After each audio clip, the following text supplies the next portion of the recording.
Good morning friends. ఈరోజు మన English క్లాస్లో ఇజ్ వెర్బ్ ఎలా ఉపయోగించాలి అనేది చూద్దాము. ఇజ్ ఇక్కడ ఏ అర్థంలో వాడుతున్నామంటే స్టేట్ ఆఫ్ బీయింగ్, అంటే తెలుగులో స్థితి అంటారు. ముందుగా ఐఎస్ యొక్క ప్రొనౌన్సియేషన్ చూద్దాము. ఇజ్, దీన్ని ఫనెటిక్ ట్రాన్స్క్రిప్షన్ అంటారు. ఇది మన తెలుగులో ఈ జ్ అనే అక్షరాలకి సౌండ్స్కి సమానంగా ఉంటుంది. ఇజ్ ఇజ్ అని చదవాలి. సహజంగా ఎక్కువ మంది ఈజ్ అంటారు కానీ ఇజ్ అని చదవాలి. ఇండియా ఈజ్ మై కంట్రీ అన్నారు. India is my country. అలాగే సో ఇప్పుడు సెంటెన్సెస్లో ఇజ్ మనం ఎలా ఉపయోగిస్తామో చూద్దాం. My name is Raju. My name is Raju.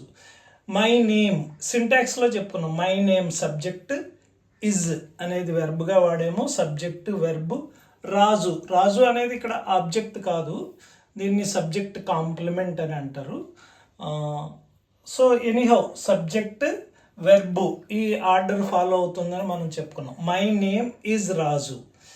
Mera NAM Raju high. హిందీలో దీని సమానార్థకం మేరా నామ్ రాజు హై. తెలుగులో చూడండి, నా పేరు రాజు.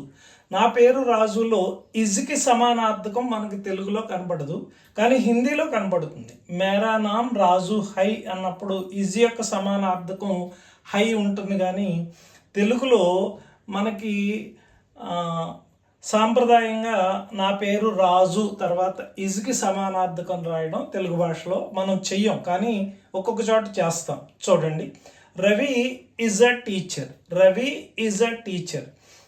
హిందీలో రవి ఏక్ అధ్యాపక్ హై, సమానార్థకం ఇజ్కి హై.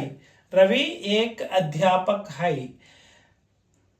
తెలుగులోకి వచ్చేసరికి రవి ఒక ఉపాధ్యాయుడు. ఇజ్కి మనం ఇక్కడ సమానార్థకం చెప్పం, రవి ఒక ఉపాధ్యాయుడు అంట. అదే థర్డ్ ఎగ్జాంపుల్ చూడండి. Where is my pen. Where is my pen. హిందీలో మేరా కలం కహా హై. మేరా కలం కహా హై ఇజ్కి సమానార్థకం హై. నా కలము ఎక్కడ ఉన్నది. ఇక్కడ ఇజ్కి సమానార్థకం ఉన్నది. అంటే కొన్ని సందర్భాల్లో మాత్రమే మనం ఇజ్కి సమానార్థకం తెలుగులో వాడతాము, చాలా సందర్భాల్లో అది మనకి ఆ సమానార్థకం కనపడదు. సో మళ్ళీ ఒకసారి రిమైండ్ చేద్దామా, ఇజ్ని ఇంగ్లీష్లో ఎలా ఉపయోగిస్తాము అనేది. మై నేమ్ ఈజ్ రాజు. తెలుగులో నా పేరు రాజు అంటాం కాబట్టి ఇంగ్లీష్లో మై నేమ్ రాజు అంటే అది తప్పు అవుతుంది. తప్పనిసరిగా మై నేమ్ ఈజ్ రాజు అనాలి.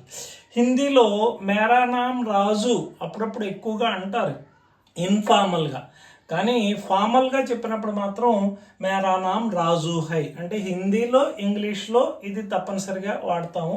తెలుగులోకి వచ్చేసరికి సాధారణంగా చెప్పం, నా పేరు రాజు అని చెప్తే సరిపోతుంది.